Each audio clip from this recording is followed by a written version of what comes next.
for you Okay, guys. who's the pick? The Toronto Raptors are selecting Colin Murray-Boyles. Really? You're at lying! number 9. Whoa! Let's go. Let's go. Really? Wow. Okay. This is my guy. That's your guy. I You did got a your full guy. film room on him. If anybody wants film of me breaking down Colin Murray-Boyles, I broke down his film. He's tremendous. Let's go. Baby. Samson, how It's you feel, isolation time. The reason why I thought CMB was a top 5 player in this draft, why I thought he was so damn good, is because he's going to have so many things that he's able to do defensively. As Trey said, he clearly has the potential to be seen as the best defender in the draft, but I also think he has significant offensive utility. He's one of the best drivers in the class. The best big driver in this class, I think, is Derek Queen. But secondly, I think it's Colin Murray-Boyles. His finishing is relatively elite. He has extremely soft touch. He has great hands. He clearly is someone who can drive bigs. He's clearly someone who can create off the bounce. And he has an eye for making plays as a playmaker. This is all real. This is a huge deal. Now, if the Raptors end up this being like the first leg of a trade, I'm going to be heartbroken a little bit. However, I think that CMB is a guy who is really going to impress at the NBA level. The underrated thing here is that South Carolina did him no favors in the structure of their offense. They asked him to do a lot. It's a small floor. It's a tough floor. He did it without being an elite shooter, despite performing really well in the pull-up shooting at the NBA draft. The combine. Some things really have to get sorted out with his jumper. And I mean, really get sorted out with his jumper. His guide hand gets in the way. He has a hitch, but a lot of young players sort out their jumper on a larger NBA floor as a grab and go wings, as a grab and go forward will exist, I think, really well next to Scotty Barnes. I think people are over indexing on the shooting. And while I'm not like completely certain that CMB is going to be a guy who like comes in and shoots that's funny, Trey in a dark place after the CMB pick. That's awesome.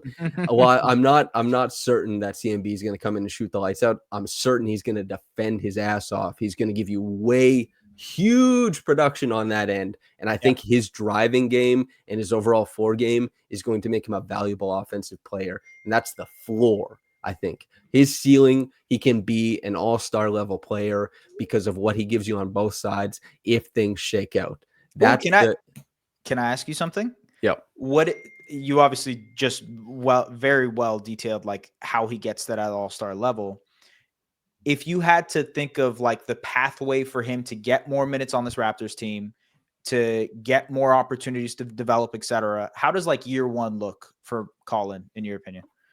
Year one looks like playing and supporting Scotty and Brandon and benefiting from their offense and guys like Quickly too, right? Like Scotty has other priorities in how he wants to grow, but Scotty doesn't really want to run delay action and be like a screener and all that kind of stuff. CMB will do that stuff from the forward position. And as Nabil just said, he can be a play finisher on the roll out of the gate. Exactly. He can benefit from what Ingram and Quickly and Scotty are doing. He can be a facsimile of what Jakob provides, not defensively necessarily with the height, but offensively, he can give you that type of role. And there's going to be unique lineups that they run that are quite wing heavy, and he's going to be able to drive against bigs his whole career. Giovanni says Mobo and CMB are similar. I rebuke you. They're not similar at all. CMB was one of the best drivers in all of college basketball, and Mobo never did anything like that. So I think CMB's like touch is way better than Mobo's also. Like Mobo only ever dunked, and that was part of why that was part of why he was so compelling. But CMB has incredible touch. And Nabil says CMB has a chance to shoot it from the mid-range too. Certainly he does. He shot 22 of 30 on his pull-up and movement mid-range shots at the draft combine. He didn't shoot bad on them as at South Carolina. His touch was good on hooks. His touch was good at the rim. He had to make tough shots, and he's a great driver. So Colin Murray-Boyles, I can't believe it.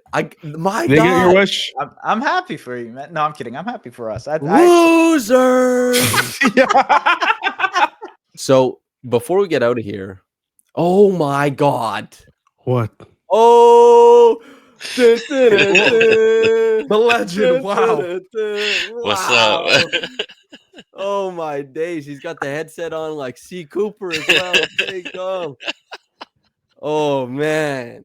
We have Josh Codanera, professional scout in the building. Josh, how you feel about CMB? I love it, bro. Yeah, I've seen CMB since I think 2022. He's already doing yeah. the I saw him in the gym.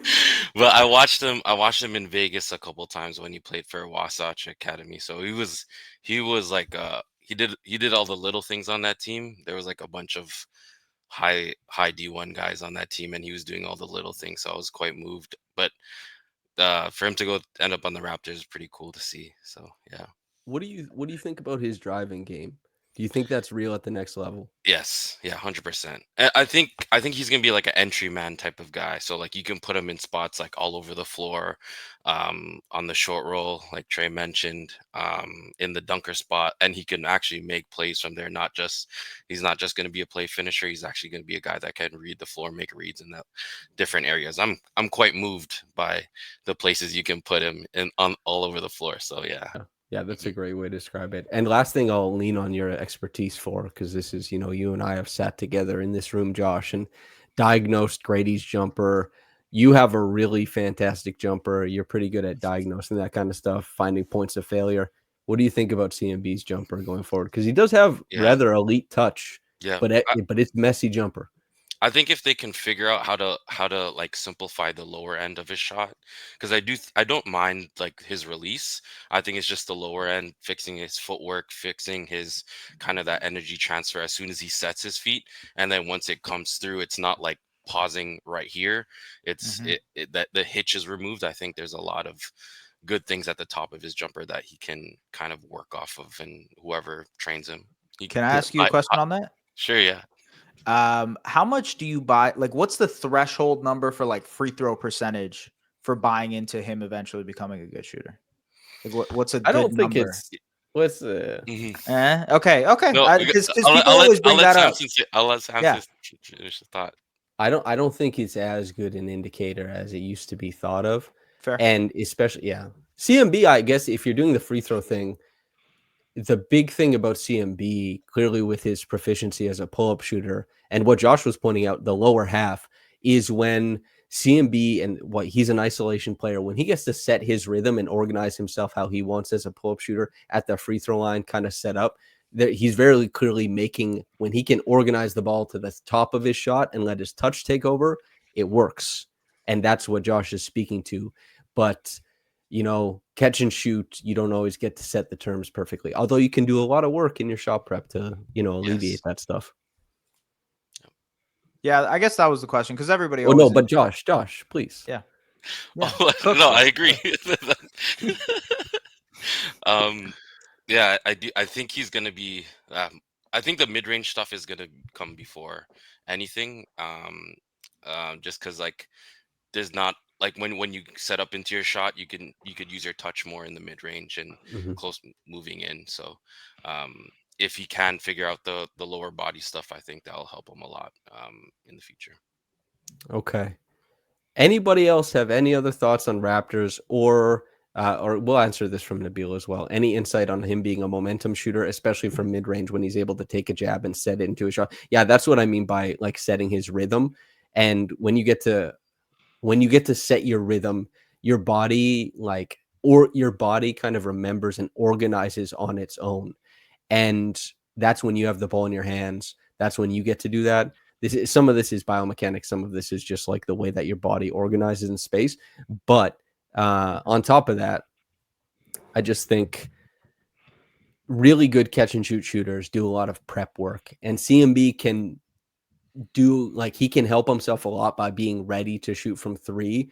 And also in particular, I wonder if they might pop him to his right, if they're going to pop him to his right, and so that he can be moving to his right when he gets into his shot, because that actually helps him a lot, and also means if he gets an aggressive closeout, he can turn it back left against a moving defense. So that's some of the the more important stuff. Also, with the 9th pick in the 2025 NBA draft, the Toronto Raptors select COLLIN Murray-Boyles from the University of South Carolina. With the 9th pick. okay, I don't think that was you guys who have been overreacting, you're You so for sh- nuts. That's a positive reaction. yeah. He literally smiled, said, He's "Damn." overcome. Yeah. he What? just The whole reached his time dream. we've been entertaining this, and I he's hate just people, man. jazzed. No, he did not say. I didn't see that at all. I see some of the comments saying like, "Yeah, he said no, hell no, fuck the Raptors." Or no, he didn't say any of that. This is Yep. body language, doctor. Y'all are tripping, man. What the? What? Where are people? Oh my days! Yeah, He this is looked crazy, man. good. This is nuts. I will Walter not Clayton with the police. I 18th will pick, not by the way. police this young man's reaction. That looked No, good man. to me. Yeah.